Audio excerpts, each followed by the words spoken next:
Halo, saya Abisa Putra. Kembali lagi di konten movie Storyline. Hari ini saya akan menceritakan alur cerita film yang berjudul Patch Adams yang dirilis tahun 1998. Semoga cara saya bercerita bisa menghibur kalian dan langsung aja kita masuk ke alur ceritanya.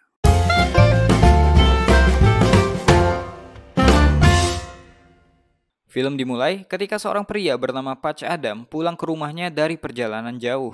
Singkat cerita, di awal film diceritakan kalau Adam punya kecenderungan tidak percaya diri dan pernah melakukan percobaan bunuh diri. Mungkin ini dikarenakan dirinya ditinggal mati ayahnya ketika dia berumur 9 tahun akibat pergi berperang ke Korea sehingga dia tumbuh tanpa sosok seorang ayah. Jadi, untuk menyembuhkan dirinya, dia pun pergi ke rumah sakit jiwa untuk memulihkan pikirannya. Di sana, dia berharap bisa diberikan terapi atau pengobatan untuk membantu rasa frustasinya. Tapi nyatanya, dokter di sana pun gak mendengarkan sama sekali ketika dia bercerita. Perawat-perawat di sana pun berkelakuan yang sama. Di rumah sakit itu, tentu aja diisi dengan orang-orang dengan gangguan kejiwaan yang macam-macam. Adam mencoba berbaur dengan mereka semua, termasuk teman sekamarnya yang bernama Rudy, yang selalu berhalusinasi melihat sekelompok tupai datang menggigitnya. Dari teman-temannya yang kurang waras itu, Adam malah mendapatkan beberapa pelajaran.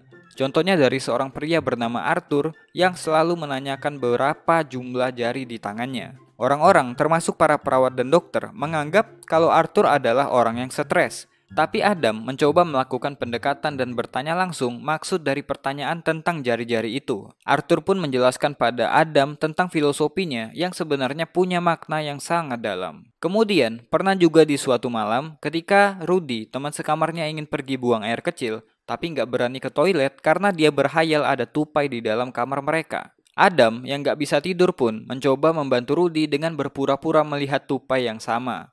Adam pun berpura-pura menembakkan pistol dengan membunuh semua tupai yang ada di kamar mereka. Adam memang nggak gila. Ini semua dilakukan hanya supaya Rudy berani pergi ke toilet untuk buang air kecil. Bathroom, bathroom, bathroom, bathroom, bathroom. Dari pengalaman-pengalaman itu, Adam pun menemukan jati dirinya dan merasa terkait antar sesama manusia. Dia pun pergi menemui dokter yang bertanggung jawab dan berkata bahwa dia akan keluar dari rumah sakit itu karena dia udah tahu apa yang harus dia lakukan. Dia ingin membantu orang lain. Walaupun sang dokter melarang dengan alasan masih ada pengobatan yang harus Adam lalui, Adam gak peduli. Toh si dokter pun gak membantu dirinya sama sekali dan gak pernah menjadi pendengar yang baik untuk pasiennya. Cerita pun berlanjut 2 tahun setelahnya ketika Adam masuk ke Virginia Medical University untuk belajar ilmu kedokteran. Walaupun dia terlalu tua untuk itu, Adam tetap dengan tujuannya, yaitu membantu orang. Adam ingin menjadi dokter karena dokter berinteraksi dengan banyak orang. Karena dokter nggak cuma merawat, tapi juga memberi nasihat dan harapan pada orang yang sakit. Pola pikir Adam bisa dibilang berbeda dengan mahasiswa pada umumnya. Ketika para mahasiswa lain mengagumi pemikiran para dosen yang notabene adalah dokter, Adam agak kurang setuju. Saking kakunya suasana di fakultas kedokteran, seorang perempuan sampai menolak dengan judes ketika Adam ingin berkenalan dengannya. Alasannya, di situ dia pengen belajar, bukan untuk dirayu sama cowok. Sebagai gantinya, Adam berkenalan dengan Truman, orang yang tertarik mempelajari tentang syaraf manusia.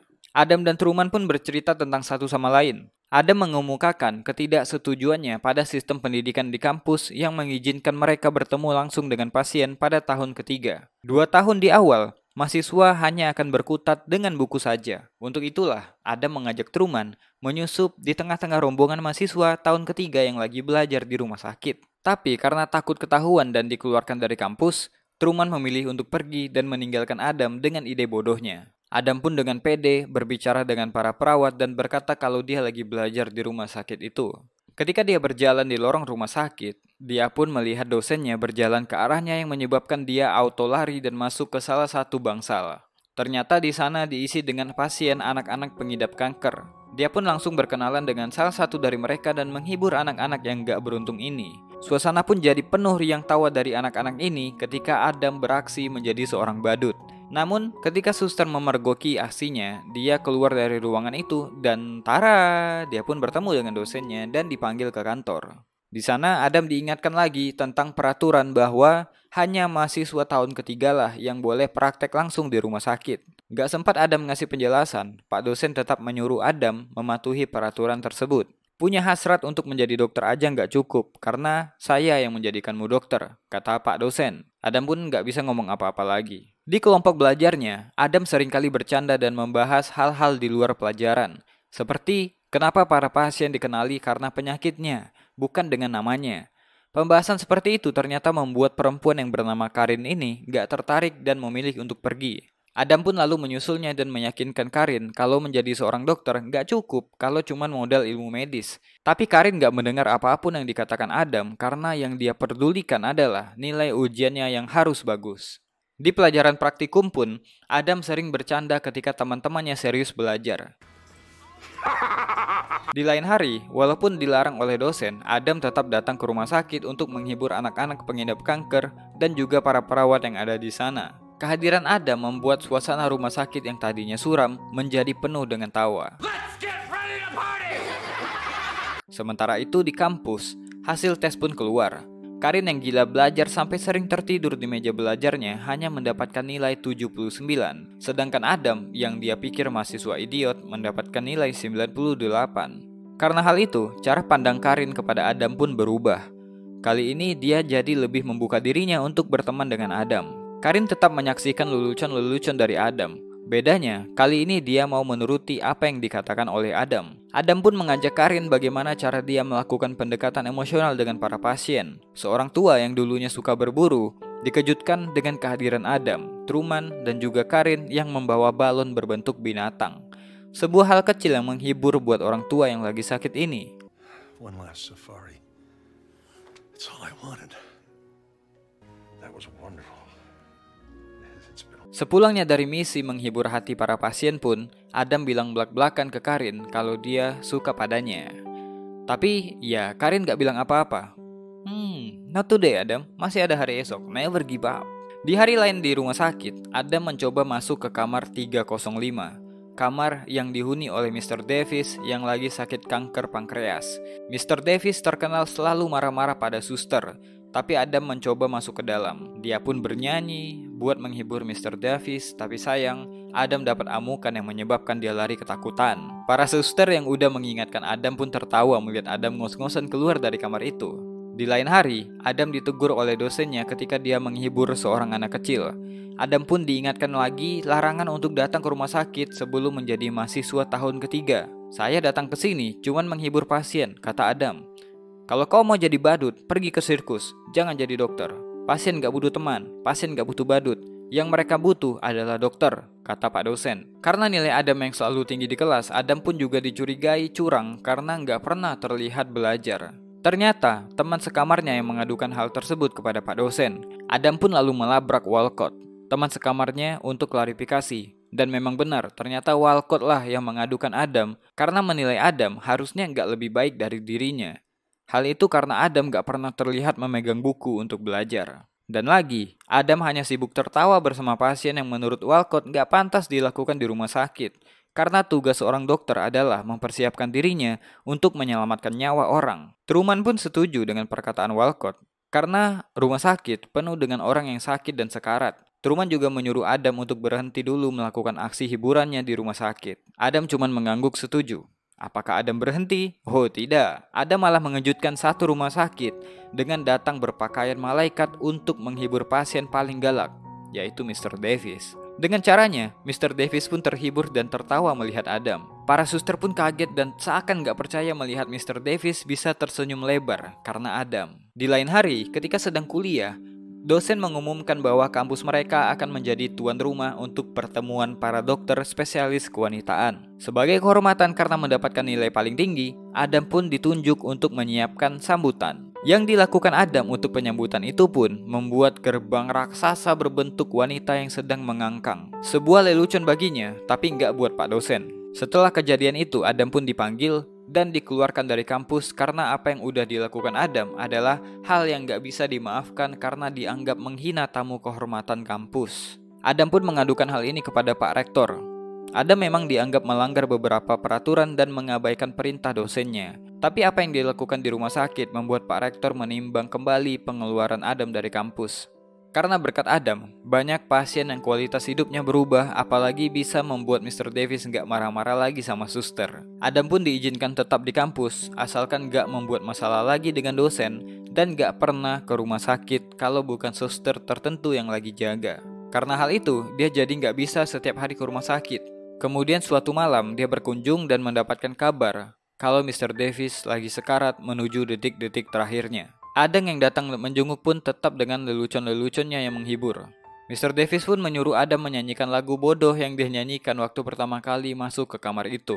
Selagi Adam bernyanyi, Mr. Davis pun meninggal dunia dan Adam meninggalkan kenangan manis untuknya. Ketika akan meninggalkan rumah sakit, Adam melihat seorang wanita yang mau menemui anaknya yang sekarat karena kecelakaan, tapi malah dilarang sebelum dia mengisi formulir. Melihat birokrasi yang rumit itu, dia pun menanyakan pada Truman, dan Truman bilang wajar aja karena itu adalah prosedur rumah sakit. Sesuatu yang gak masuk akal di pikiran Adam. Anaknya mungkin keburu meninggal sebelum dia selesai mengisi formulir. Mendengar hal tersebut, para pelanggan di bar pun mengeluhkan pengalaman yang gak mengenakan ketika mereka berada di rumah sakit. Adam, seperti biasa langsung kepikiran ide cemerlang. Dia pun memberitahu Karin ide untuk membuat rumah sakit gratis pertama di dunia. Rumah sakit tanpa formulir, dilengkapi fasilitas bermain untuk anak-anak dan sebagainya. Tapi sayang, Karin gak bisa membantu lebih jauh karena Karin tetap ingin menjadi dokter dengan lulus secara akademis. Berbeda dengan Adam yang hidup seperti tanpa batas dan selalu melanggar aturan. Singkat cerita, waktu pun berlalu. Sampailah Adam dan kawan-kawan menjadi mahasiswa tahun ketiga di kampus kedokteran ini, di mana Adam udah diajak praktek di rumah sakit untuk mengobati pasien. Adam ternyata masih menyimpan mimpinya untuk menciptakan rumah sakit gratis. Dengan bantuan Arthur, temannya ketika di rumah sakit jiwa, Adam mendapatkan pinjaman properti di tengah-tengah hutan alam yang sejuk. Adam mengajak Karin dan Truman untuk mendirikan rumah sakit impian mereka. Dengan kerja keras, mereka pun membangun tempat itu menjadi sebuah klinik kecil untuk mengobati pasien. Dengan kerja ikhlas dan tulus, Adam mencari orang-orang yang kesulitan dalam berobat untuk dibawa ke kliniknya. Kebaikan hati seorang Adam membuat Karin jatuh cinta padanya. Mereka pun akhirnya jadian dan saling cinta satu sama lain. Dalam waktu yang singkat, klinik mereka menjadi terkenal. Banyak orang yang berobat ke sana termasuk seorang pria bernama Larry yang punya masalah dengan pikirannya. Dia datang ke sini karena ingin mencari seseorang yang bisa diajak bicara dan Adam adalah orang yang tepat untuk itu. Adam dan kawan-kawan benar-benar serius menjalankan klinik mereka walaupun saat ini mereka sambil kuliah.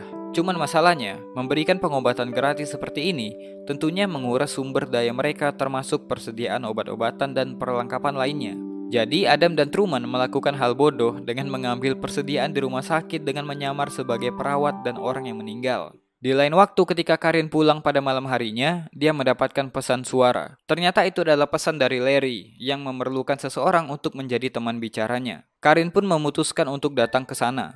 Sayangnya, itu adalah malam terakhir buat Karin. Dia dibunuh oleh Larry yang ternyata seorang psikopat.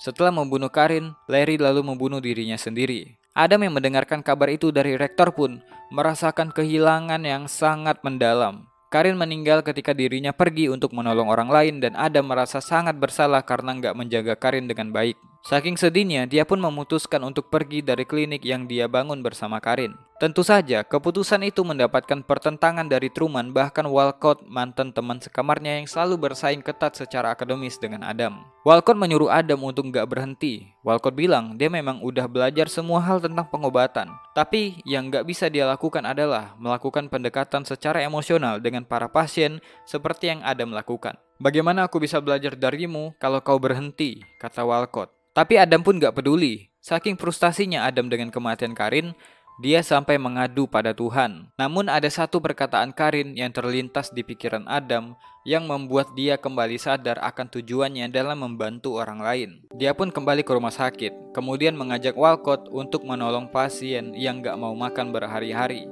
Adam seperti biasa menjalankan aksi gilanya. Dia mewujudkan fantasi seorang nenek-nenek yang ingin berenang di satu kolam berisikan spaghetti.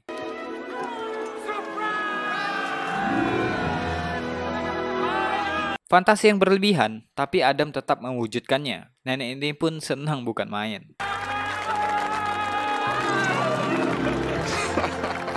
Metode Adam menghadapi pasien mendapat sorotan lagi dari Pak dosen yang memang gak suka sama Adam. Dia memberikan surat pemberhentian Adam dari rumah sakit.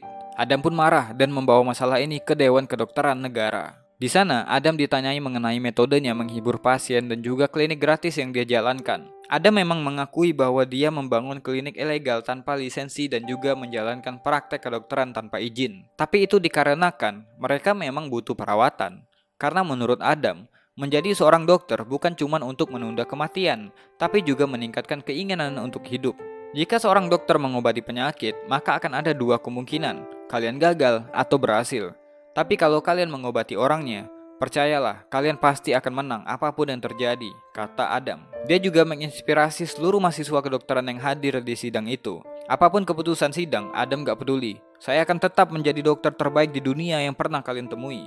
Kalian bisa aja mencegah saya untuk mendapatkan gelar dan jubah putih, tapi kalian gak punya hak atas semangat saya, kata Adam. Sebelum sidang diistirahatkan, Adam mendapatkan dukungan dari anak-anak penderita kanker yang dia hibur selama ini. Sebuah dukungan yang berarti buat Adam.